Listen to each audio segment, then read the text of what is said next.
Kemi patur, se thuash, habi, që një habi, do të një habi, një rezistencë konceptuale për të pranuar që dialogu i ndërtuar midis Trumpit dhe Putinit po shkonte jashtë çdo parashikimi shumë mirë. Tani befas ndërpritet.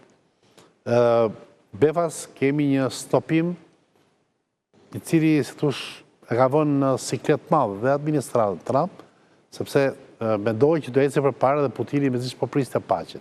Tani nuk e dim, do pyesë mishën më vonë, nëse Putini fiton kohë sepse e ndjen që është mirë në terren, apo me të vërtet Trump nervozohet nga ritmi që kërkon të mbivendos apo të vendos Vladimirović Putini. Në të vërtet, ne kemi përmend edhe në këtë studio, unë paktën kam qenë nga ata që kam besuar shumë pak rreth mundësisë që paqja do të vendoset shumë kollaj, domethënë, ose ashtu siç ishte nisur. Nëse do ta marrim që biseda telefonike që filloi që u zhvillua midis Trumpit dhe Putinit, ajo ishte mirëprit pothuajse nga gjithë opinioni në botë, sepse në fund fare synimi ishte që t'jepej fund një lufte ku po ishin vrarë me mira, kishte plagosur me mira, kishte pasoja në jetën sociale etj. Dhe nga gjitha ajo marrëveshje që u proklamuan, në fakt stafi i presidentit Trump e dha në opinion se ishte arrit një marrëveshje për një armpushim një mujor, kështu diskutua.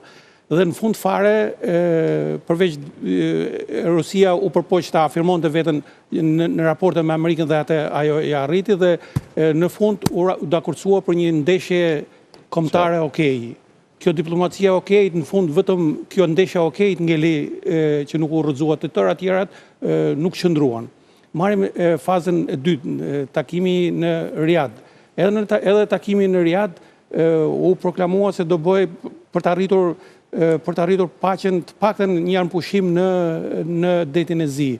Ky armpushim i detit Zi në fakt është i interesonte të dy palëve, edhe Rusisë, edhe Ukrainës, po për mendimin tim i interesonte më tepër i interesonte Rusisë. Nëse në terren, në territor Rusia është e fuqishme, është në avantazh, në det në avantazh është Ukraina. Ukraina ka arritur që ta gozhdojë Rusinë në brigjet, sidomos në zonën lindore. Po, ta gozhdojë dhe